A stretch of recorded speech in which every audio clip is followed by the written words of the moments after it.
Yerimizde yine şarşadan su gitmin durgan ekan. Yani yağmur yok, ne yok, lakin üstünde su durgan ekan. Uklon düzülmeyen şarşalarımız.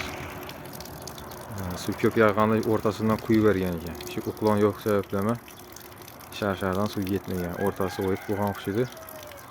Ortası oy, iki çiğiti naborot belent buğan. Şunu indi kaytalan şarşaları bozuk kaytalan zetmeye geldik. Ötken günem şu akşam bir şarşa işlep geldik yine bir de mazı. Indi video düşürmesek bunu. Şimdi ustadan açıp gelen doğullar dökmez yine.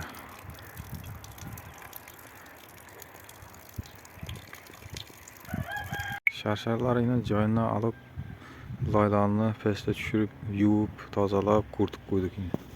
Az zenglegen joyları olarak azırak kesip alıp taşap kaytarlan yaxşı yerinden yamap 1-2 metr şarşar zakazı veremiz. Yaxşı deyip koyup veremiz Xudo xolasa. Mana şarşarlarımızı koyup aldık joyuna. Tazalan, yuvup sirip oklolarını düzdük. Su akarlarına ibellerim çala ilk durgan ekan bellerim katırıp mehkemlep koyduk. Bu evvelden unutulganadı. Burası yaxşı katılma joylarını katırıp joylashtirib doğulap koyduk. Her yaktakini bir yana köçürdük. Onu şu ortadan verdik. Şu 7 metre bir yaka 7 metre bir yaka gitedi da indi. Evvel 10 metreden bulup duruverdi. 3 metre minus ettik. Onun ukulonu şu ortaga ekan da anık boldu vadinoyda. Uruvende ölçep gördük. Şu ortadan akadan et düzülgen ekan. Şu örege.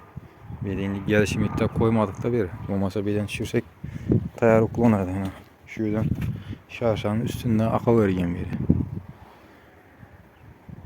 Komşular indi bize görüp açtıradı.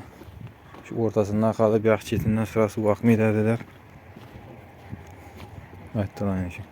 Bir yandan umması bakmagan. Demek bir yana belent bu yani. Ukulonu bir düzdük bir tarafına. Keyin bir yarısından bir qarab baxadi. Şöyle onlaştırdık. Su akadan. Çukura katıp koyduk. Üstü eşkede. Teyinle turba taşa verirler. Şimdi tayar bakalasa. Şimdi işler olsam ayta öğretiler şarşar işlerine. Roza ayından işi veremiz bize. Köp adamlar roza ayında işlemeyecekken lakin bize doktakanımız yok, işe batıkmız. Şimdi işlem olsam ayta öğretiler. Şipur, patalog, emmesi boyunca gite öğredi. Etibarlarınız için rahmet. Keyingi videolarda, keyingi abişlerde görüşünce de kalamız.